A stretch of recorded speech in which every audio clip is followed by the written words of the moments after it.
Zombie Apocalypse.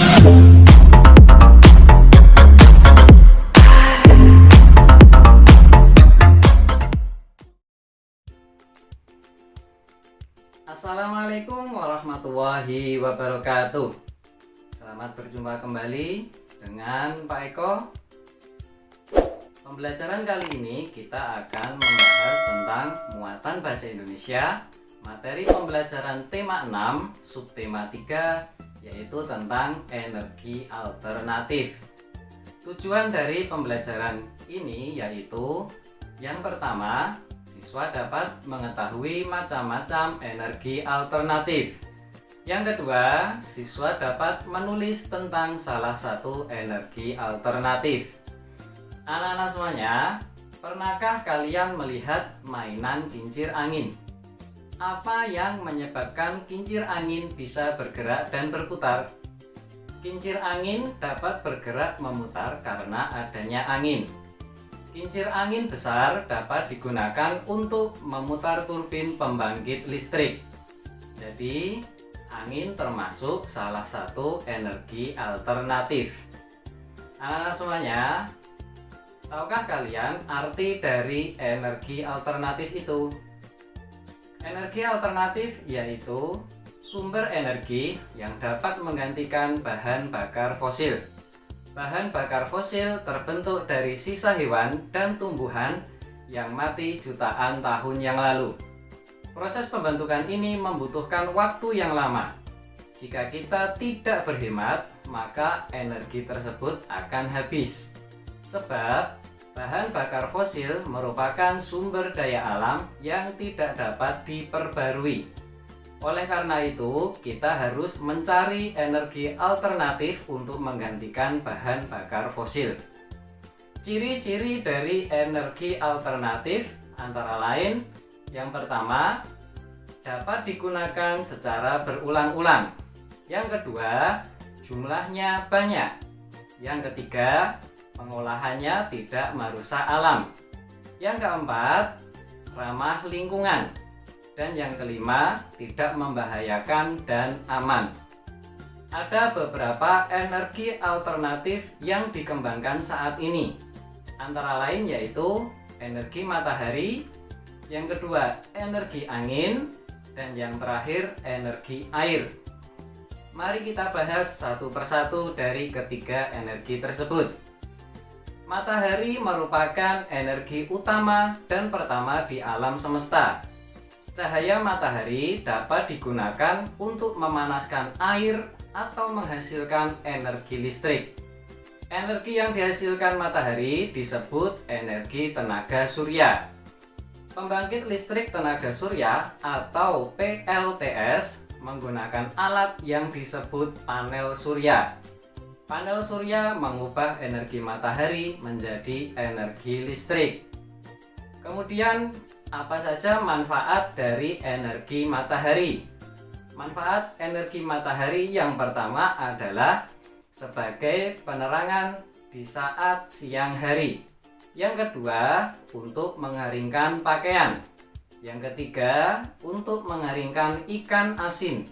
Yang keempat, untuk mengeringkan padi. Dan yang terakhir yaitu untuk mengeringkan garam. Anak-anak semuanya, selain manfaat energi matahari, ada beberapa kelebihan dan kekurangan pemanfaatan energi matahari. Apa saja itu? Kelebihan dari energi matahari yang pertama adalah sumber energi terbarukan. Yang kedua, mengurangi tagihan listrik. Yang ketiga, biaya perawatan rendah. Yang keempat, pengembangan teknologi. Kemudian kekurangan dari pemakaian energi matahari. Yang pertama yaitu membutuhkan biaya yang mahal. Yang kedua, tergantung dengan keadaan cuaca. Yang ketiga, penyimpanan energi surya mahal. Dan yang terakhir, membutuhkan banyak ruang. Energi alternatif yang kedua adalah energi angin. Energi angin dapat digunakan untuk menggerakkan kapal layar dan kincir angin. Saat ini, energi angin digunakan sebagai pembangkit listrik. Angin digunakan untuk menggerakkan turbin yang diteruskan ke generator. Selanjutnya, generator akan membangkitkan listrik atau disebut dengan PLTB, pembangkit listrik tenaga bayu. Manfaat dari energi angin antara lain yaitu yang pertama, menggerakkan kapal layar. Yang kedua, untuk memutar kincir angin. Yang ketiga, untuk mengalirkan air laut ke tambak garam. Dan yang terakhir, sebagai pembangkit listrik tenaga angin. Nah, semuanya, energi angin yang digunakan ada pula kelebihan dan kekurangannya. Apa saja itu? Kelebihan dari energi angin antara lain sebagai sumber energi terbarukan. Yang kedua, tidak menimbulkan polusi udara. Yang ketiga, ramah lingkungan. Dan yang terakhir, membutuhkan area yang relatif sedikit. Apa saja kekurangan dari energi angin? Kekurangan dari energi angin yaitu yang pertama adalah keberadaan energi angin sukar untuk diprediksi. Yang kedua, biaya perawatan mahal. Yang ketiga, membutuhkan biaya yang tinggi. Dan yang terakhir, menjadi ancaman bagi kehidupan hewan. Nah, semuanya, energi alternatif yang ketiga adalah energi air. Air mengalir merupakan sumber energi gerak yang tidak dapat habis. Energi air yang mengalir dihasilkan oleh aliran sungai dan air terjun. Energi gerak air digunakan untuk memutar generator sehingga dapat menghasilkan energi listrik. Sumber energi listrik tenaga air diperoleh dari PLTA atau disebut pembangkit listrik tenaga air. PLTA biasanya dibuat di bendungan sungai atau waduk. Beberapa manfaat dari energi air adalah yang pertama, sumber pengairan dalam pertanian. Yang kedua, untuk memenuhi kebutuhan rumah tangga. Yang ketiga, sebagai sumber pembangkit listrik. Yang keempat, sebagai bahan baku. Dan yang kelima, sebagai media kebersihan. Kekurangan dan kelebihan dari energi air antara lain yaitu kelebihan dari energi air adalah yang pertama yaitu air terbarukan. Yang kedua, energi air tersebut ramah lingkungan. Yang ketiga, sumber energi gratis. Yang keempat, pasokan air sangat melimpah. Kemudian kekurangan dari energi air adalah yang pertama, penyimpanan dan biaya transportasi masih tinggi. Yang kedua, biaya instalasi di awal sangat tinggi. Yang ketiga, tidak dapat diandalkan. Dan yang terakhir, energi air belum efisiensi. Anak-anak, selain dari ketiga sumber energi alternatif di atas, ada juga pembangkit listrik yang lainnya, yaitu pembangkit listrik tenaga mikrohidro atau PLTMH. PLTMH yaitu suatu pembangkit listrik dengan skala kecil yang menggunakan tenaga air sebagai penggeraknya. Sumber air dapat berasal dari yang pertama dari saluran irigasi, yang kedua dari aliran sungai, dan yang ketiga dari air terjun yang kecil. Beberapa bagian dari PLTMH adalah yang pertama yaitu kincir air yang berfungsi sebagai penggerak dinamo. Yang kedua yaitu dinamo. Fungsinya adalah sebagai penghasil listrik. Dan yang terakhir yaitu saluran pembawa air yang berfungsi untuk menjaga air yang disalurkan. Sama halnya seperti PLTA, PLTMH juga mempunyai kelebihan dan kekurangan. Kelebihan dari PLTMH antara lain, yang pertama yaitu biaya pembuatan cukup murah. Yang kedua, tidak menimbulkan pencemaran. Yang ketiga, biaya investasi yang sangat murah. Dan yang terakhir yaitu sebagai sumber energi terbarukan. Sedangkan untuk kekurangan dari PLTMH antara lain, yang pertama yaitu menghasilkan daya listrik yang kecil. Yang kedua, kapasitas listrik tergantung debit air. Yang ketiga, kapasitas pelanggan sangat terbatas. Dan yang keempat, pengguna tidak boleh terlalu jauh dari lokasi PLTMH.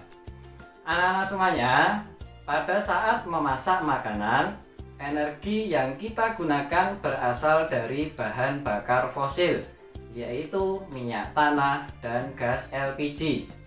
Selain bahan bakar di atas, ada bahan bakar yang menjadi sumber energi alternatif. Apakah itu anak-anak? Bahan bakar tersebut adalah bahan bakar briket. Bahan bakar briket merupakan sumber energi alternatif sebagai pengganti minyak tanah dan gas LPG.